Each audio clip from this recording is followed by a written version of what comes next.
दोस्तों आज की कहानी शुरू करूं, लेकिन उससे पहले आप सभी लोगों का शुक्रिया कि जब से मेरा ऑपरेशन हुआ था मैं अपने रूम से ही वीडियो बना रहा था और उसमें जो नॉइज़ आ रही थी, जो घर में अगर कोई छोटा बच्चा है तो वो बोल रहा है, फिर घर में कोई व्यक्ति है वो बोल रहा है, तो ये सारी नॉइज़ को आप लोग बर्दाश्त कर रहे थे और मेरा सपोर्ट कर रहे थे। लगातार मेरे व्यूवर्स बन के लगातार आप लोग मुझे सपोर्ट करते रहे, आपके प्यारे प्यारे कॉमेंट्स आते रहे और इन सारी चीज़ों ने मुझे आई थिंक जो मेरी प्रॉब्लम थी उससे भी रिकवर करने में मेरी मदद की।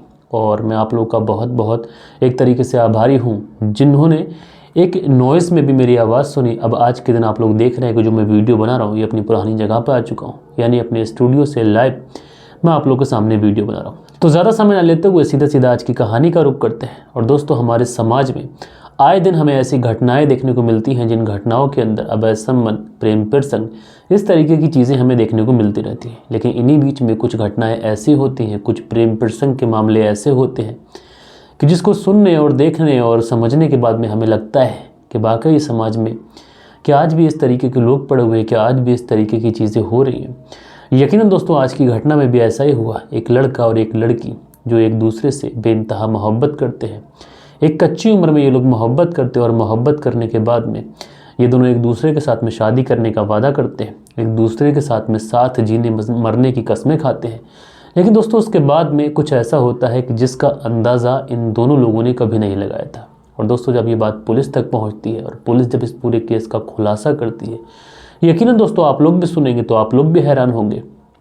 तो इस घटना का परत दर परत, पॉइंट टू पॉइंट विस्तार से मैं आप लोग को बताऊंगा, बस आप लोग वीडियो में अंत तक बने रहिएगा। तो दोस्तों रात के 10 बज चुके हैं। मैं हूं आप सभी का अपना शाबिज़ मलिक और हाजिर हूं आप लोग के सामने फिर से एक क्राइम की कहानी को लेके, एक क्राइम की स्टोरी को लेके। तो चलते हैं दोस्तों, सीधा कहानी का रुख करते हैं। और दोस्तों आज की जो कहानी मैं आप लोग को सुनाने जा रहा हूँ ये कहानी है बिहार प्रदेश से, और बिहार प्रदेश का एक ज़िला लगता है जिस ज़िले का नाम है सिवान, और सिवान ज़िले का एक थाना लगता है महाराजगंज। और दोस्तों इसी महाराजगंज के अंतर्गत एक गाँव आता है रंगरौली गाँव, और इसी गाँव के अंदर एक लड़की रहती है जिस लड़की का नाम निभा कुमारी, उम्र लगभग 15 साल के आसपास, जो कि कक्षा 9 की छात्रा है। और इसका एक बड़ा भाई है जिसका नाम मनु कुमार, और इसकी एक छोटी बहन भी है। और परिवार में माता पिता, टोटल 5 लोगों का ये परिवार था। हंसी खुशी अपनी ज़िंदगी व्यतीत कर रहा था। पूरे परिवार में किसी चीज़ की कोई प्रॉब्लम नहीं थी। जो भाई था उसका सपना था कि बहन को पढ़ा लिखा कर कोई बड़ा अफसर बनाएगा। लेकिन दोस्तों इसी गाँव में एक और लड़का रहता है। इस लड़के का नाम है सोनू। सोनू जो कि कक्षा 12 का छात्र है, उम्र है लगभग 19 साल।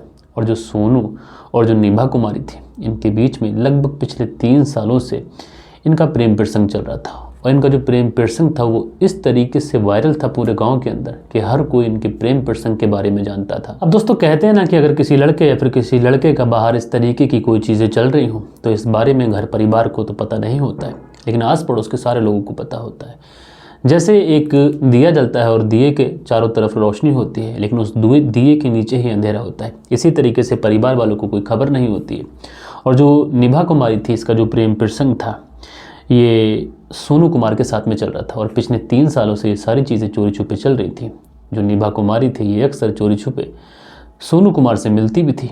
लेकिन दोस्तों जब गांव में ये सारी चीज़ें पता चलती है तो होते करते कहते हैं ना कि इश्क और मुश्क ये कितना ही छुपाया जाए, ये चीज़ें ज़्यादा दिनों तक छुप नहीं पाती। और इसके बारे में जो मनु कुमार था, निभा कुमारी का भाई, आखिरकार उसको पता चल जाता है। जब निभा कुमारी के भाई को इस बारे में पता चलता है तो वो अपनी बहन को अपने पास बिठाता है, और पास बिठाने के बाद में अपनी बहन से कहता है कि तुम बहुत अच्छे से जानती हो जो पिताजी हैं ये किसी काम करने में असमर्थ हैं, कोई भी काम कर नहीं सकते। मैं ही सारा काम करता हूँ, घर में कुछ पैसे अरेंज करता हूँ, और मेरी ये कोशिश है कि मैं तुम्हें अच्छी सी पढ़ाई कराऊँ, तुम्हें अच्छी से शिक्षा दिलाऊँ। तुम्हारे साथ साथ मेरी जो छोटी बहन है मुझे उसकी भी फिक्र है। तो बेहतर यही होगा कि जो गाँव में बातें चल रही हैं ये बातें सुनने के बाद मुझे बहुत अजीब लग रहा है। तुम्हारे लिए बेहतर यह है कि तुम्हारा जो आशिक है, जिस आशिक का नाम है सोनू कुमार, तुम सोनू कुमार से दूर रहो और अपनी पढ़ाई पे ध्यान दो और एक अच्छा करियर बनाओ। अब दोस्तों जो भाई मनु कुमार था, जब ये अपनी बहन निभा कुमारी को इस तरीके की बातें समझाता है, प्यार से अपनी बहन को समझाने की कोशिश करता है, तो आखिरकार ये जो बहन थी ये भी अपने भाई की बात को टालती नहीं है और अपने भाई के सामने कहती है कि वो आज के बाद सोनू से नहीं मिलेगी। जब बहन इस तरीके की बात कहती है तो भाई कहीं ना कहीं निश्चिंत हो जाता है, सोचता है कि छोटी उम्र की बात है, कहीं ना कहीं बहक गई होगी, लेकिन अब सारी चीज़ें नॉर्मल हो जाएंगी। लेकिन दोस्तों जो निभा कुमारी थी अपने भाई के तो सामने ये चीज़ें कह चुकी थी कि वो आज के बाद सोनू से नहीं मिलेगी। लेकिन जैसे जैसे वक्त गुजरता है ये फिर से सोनू से मिलना जुलना शुरू कर देती है। अब दोस्तों जब ये सोनू से मिलना जुलना शुरू करती है तो आखिरकार इस बारे में गांव के कुछ लड़के जब सोनू से ये मुलाकात कर रही होती है तो उसको देख लेते हैं और इस बारे में जो निभा कुमारी थी उसका जो भाई था मनु कुमार, इस बारे में उसको बताते हैं। अब जैसे ही वो लड़के मनु कुमार को इस बारे में बताते हैं और मनु कुमार अपनी बहन के बारे में जब ये बातें सुनता है तो इस बार बहुत आग बबूला होता है, क्योंकि वो सोचता है कि उसने अपनी बहन को बहुत प्यार से समझाया भी था और उसकी बहन ने उससे वादा भी किया था कि वो आज के बाद सोनू से नहीं मिलेगी, लेकिन फिर क्यों उससे वो मिल रही है। और दोस्तों इसके बाद में वो इतना ज़्यादा आग बबूला होता है कि गुस्से में वो एक ऐसा कदम उठाता है जो कि उसको नहीं उठाना चाहिए था। दरअसल दोस्तों बात कर रहा हूँ मैं 5 नवंबर साल 2022 की।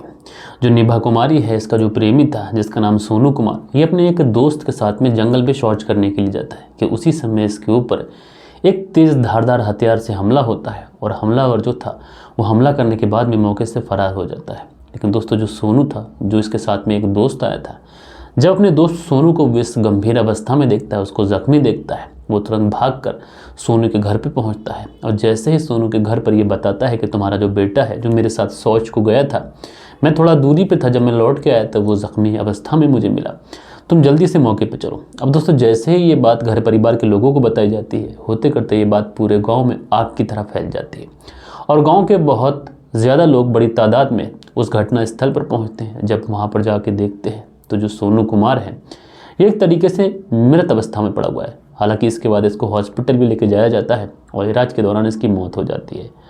अब दोस्तों जब सोनू कुमार की मौत हो जाती है तो जो सोनू कुमार के घर परिवार वाले लोग थे ये बहुत अच्छे से समझ जाते हैं कि सोनू कुमार के साथ में ये करने वाला कौन है। उसके बाद में सोनू कुमार के माता पिता और गांव के अन्य लोग, ये जो निभा कुमारी थी, इसका जो भाई था मनु कुमार, उसके घर पे पहुंचते हैं और घर पे पहुंचने के बाद में उनके जो माता पिता होते हैं उनसे पूछते हैं कि आखिर जो तुम्हारा बेटा है मनु कुमार वो कहाँ है। अब दोस्तों मनु कुमार के माता पिता से जब ये बात पूछी जाती है तो मनु कुमार के माता पिता बताते हैं सोनू कुमार के घर वालों को और अन्य गाँव वालों को कि इतना ज़्यादा गुस्से में क्यों। दरअसल जो मनु कुमार है ये 1 घंटा पहले यहाँ से निकला है, लेकिन बहुत ज़्यादा गुस्से में गया है।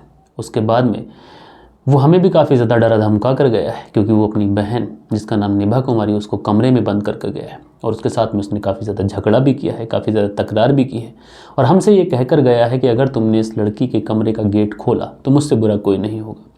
उसके बाद में जो सोनू कुमार था जिसकी हत्या हो चुकी थी, उसके परिवार वाले बताते हैं कि दरअसल जो तुम्हारा बेटा मनु कुमार है उसने हमारे बेटे की हत्या कर दी है और नहर के पास उसका शव पड़ा हुआ है।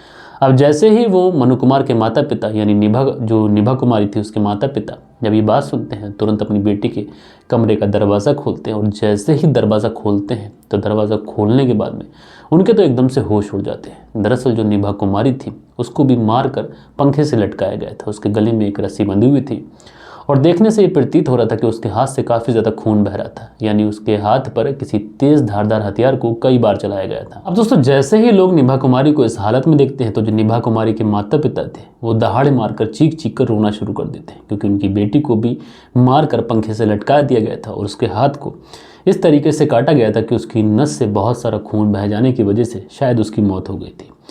अब जैसे ही ये घर परिवार वाले रोने लगते हैं, ये बात थी पूरे गांव में आग की तरह फैल जाती है। पूरे गांव में एकदम से सन्नाटा छा जाता है, डर का माहौल बन जाता है। पूरे गांव में एक तरफ से बिजली सी कौन जाती है, डबल मर्डर हो गया, एक लड़की और एक लड़की की हत्या कर दी गई, वो भी उसके ही भाई के द्वारा। अब जैसे ये सारी बातें होती हैं वहीं से तुरंत महाराजगंज पुलिस स्टेशन में इन सारी बातों की जानकारी दी जाती है। अब दोस्तों जैसे ही पुलिस ये बात सुनती है कि इस गाँव के अंदर डबल मर्डर हो चुका है और उसके बाद में पुलिस जो है अपनी टीम को लेती है, तुरंत जो मौका वारदात थी वहाँ पर पहुँचती है। दोनों ही डेड बॉडी को पुलिस अपनी कस्टडी में लेती है और दोनों ही डेड बॉडी को पोस्टमार्टम के लिए भेजा जाता है। अब दोस्तों पुलिस के लिए ये पता लगाना ज़रूरी था कि हत्या किसने की है, इसलिए पुलिस जो निभा कुमारी थी और जो उसका प्रेमी था सोनू जिसकी हत्या हो चुकी थी, इन दोनों के घर परिवार वालों से पूछा जाता है कि आखिर हत्या किसने की है। तो जो घर परिवार वाले होते हैं ये सिर्फ और सिर्फ एक ही नाम बताते हैं, वो नाम होता है निभा कुमारी के भाई मनु कुमार का।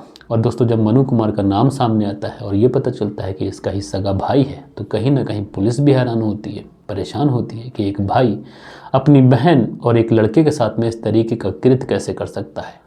अब दोस्तों पुलिस जो थी वो इन दोनों घर वालों की तहरीर पर जो बेटा मनु कुमार था उसके खिलाफ मुकदमा दर्ज करती है। जो मनु कुमार था ये पुलिस की रडार से बाहर जा पाता, महाराजगंज का इलाका छोड़ पाता, इसलिए पुलिस भी बहुत ज़्यादा सख्ती से, बहुत ज़्यादा तेज़ी के साथ में, मुस्तैदी के साथ में इसी महाराजगंज इलाके से मनु कुमार को आखिरकार गिरफ्तार कर लेती है और जैसे ही मनु कुमार को गिरफ्तार कर थाने लेके आती है और जब इससे पूछताछ की जाती है तो मनु कुमार जो था ये काफ़ी ज़्यादा डरा सहमा था, घबराया हुआ था। और पुलिस जब इससे 2-4 ही सवाल करती है तो जो मनु कुमार था ये पुलिस के सामने अपना जुर्म कबूल कर लेता है। लेकिन जुर्म कबूल करने के साथ साथ ये जो कहानी बताता है, ये जो वजह बताता है, उस वजह को सुनने के बाद में हर कोई हैरान था, परेशान था। दरअसल जो मनु कुमार था ये पुलिस को बताता है कि साहब मैं अपनी बहन को बहुत अच्छे से पढ़ाना चाहता था, उसे लिखाना चाहता था, उसका जो कैरियर था उसको बनाना चाहता था, एक अच्छी पोस्ट पर उसको पहुंचाना चाहता था जिससे वो अपना कैरियर एक तरीके से अच्छा बना सके। क्योंकि पिताजी जो थे वो तो कामकाज करते नहीं थे, लेकिन मेरे ऊपर ही मेरे घर परिवार की जिम्मेदारी थी।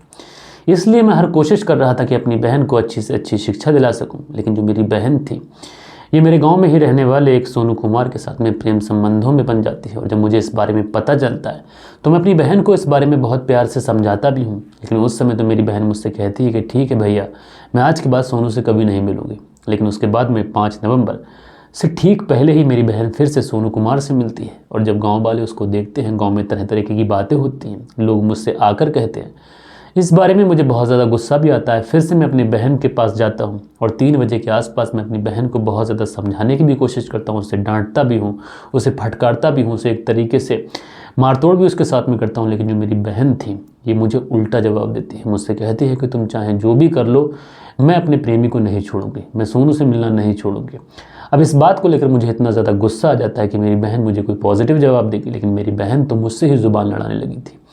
इसलिए मुझे इतना ज़्यादा गुस्सा आ जाता है कि मैं अपनी जेब से एक तेज़ धारदार हथियार निकालता हूँ और उसके हाथ पर चला देता हूँ, जिसकी वजह से उसके हाथ से काफ़ी ज़्यादा खून बहता है और उसकी घटनास्थल पर ही मौत हो जाती है। उसके बाद उसके शव को मैं वहीं पंखे से लटकाता हूँ और पंखे से लटकाने के बाद मैं बाहर से कुंडी बंद करता हूँ, माता पिता से कहता हूँ कि इसका दरवाज़ा खोलना मत। और उसके बाद मैं सोचता हूँ कि जिस लड़के की वजह से मेरी बहन की जान गई है, आखिर वो लड़का इस समाज में जीकर क्या करेगा। उसके बाद में मैं गांव में निकल जाता हूं और गांव में जो सोनू था उसको चारों तरफ ढूंढता हूं। तो मुझे पता चलता है कि जो सोनू है अपने दोस्त के साथ में जंगल की तरफ शौच को गया है। और उसके बाद में मैं उसी जंगल की तरफ बढ़ता हूँ और इत्तेफाक से जो सोनू था आखिरकार ये मुझे मिल जाता है। जब ये मुझे मिलता है तो मैं अपनी जेब से एक तेज़ धारदार हथियार निकालता हूँ और सोनू के ऊपर भी चला देता हूँ, जिससे सोनू की घटनास्थल पर ही मौत हो जाती है।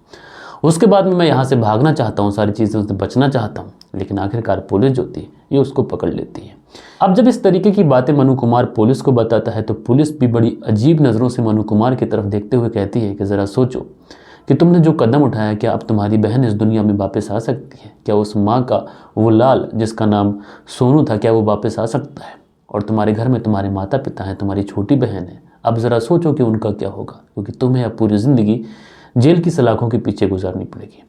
बहरहाल दोस्तों, पुलिस जो है ये मनु कुमार को गिरफ्तार कर आगे की छानबीन शुरू करती है कि मनु कुमार के साथ में कोई और व्यक्ति तो नहीं था जिसके साथ में मिलकर मनु कुमार ने सोनू की हत्या की हो। बहरहाल पुलिस अपनी तफ्तीश कर रही है। और दोस्तों, आप लोग इस पूरी घटना के बारे में क्या कहना चाहते हैं? आप लोग अपनी राय नीचे कॉमेंट्स बॉक्स में ज़रूर से ज़रूर बताएगा। और दोस्तों, कल के दिन जिन लोगों ने प्यारे प्यारे कॉमेंट्स किए हैं उन लोगों के कॉमेंट्स पढ़ता हूँ। दरअसल कल का जो वीडियो था उस वीडियो पे आप लोगों ने ज़्यादा प्यार दिखाया नहीं, मात्र 282 व्यूज़ आए हैं, तो बहुत थोड़े से कमेंट्स हैं, तो आप लोग उनको सुन लीजिए। सो दोस्तों, कल के दिन जो कमेंट्स आए हैं इसमें सबसे पहला जो कमेंट्स है ये सुबोध कुमार हैं जो BSF सिल्लीगुड़ी से देखते हैं, कांग्रेचुलेशन बोलते हैं। तो भाई सुबोध कुमार जी, आपका बहुत बहुत धन्यवाद। अनुज गोदारा जी हैं जो काफ़ी प्यारे व्यूअर्स हैं हमारे, लिखते हैं नमस्कार सर जी, आज की स्टोरी जो आपने सुनाई है ये बिल्कुल सच्ची घटना थी। उसके बाद में जो अगला कॉमेंट्स है ये MD ताहिर का है, ये लिखते हैं रियाद रियल वर्ड है सर। उसके बाद में जो अगला कमेंट्स है सुनील त्यागी का है, ये लिखते हैं एक लड़की जो कि एयर होस्टेस से एक लेडी डॉन बन गई। उसके बाद में नासिर पठान जी हैं, ये लिखते हैं सर आपकी आवाज़ अच्छी है। तो ये कुछ प्यारे प्यारे कमेंट्स थे जो कल के दिन आप लोगों ने किए थे। आशा करता हूँ आज की ये वीडियो आप लोग को पसंद आई होगी और आप लोग इस वीडियो को देखने के बाद में अपने दोस्तों यारों के साथ में ज़रूर से ज़रूर शेयर करेंगे। तो दोस्तों, मिलते हैं कल के दिन किसी और क्राइम स्टोरी के साथ में। जब तक के लिए अपना ख्याल रखें, देश का ख्याल रखें, परिवार के रिश्तों की अहमियत को समझें और प्यारे प्यारे कमेंट्स भी कर दीजिएगा, क्योंकि आपके जो कमेंट्स रहेंगे कल के दिन मैं अपने वीडियो में अपने व्यूवर्स के साथ में ज़रूर से ज़रूर शेयर करूँगा। जय हिंद, जय भारत।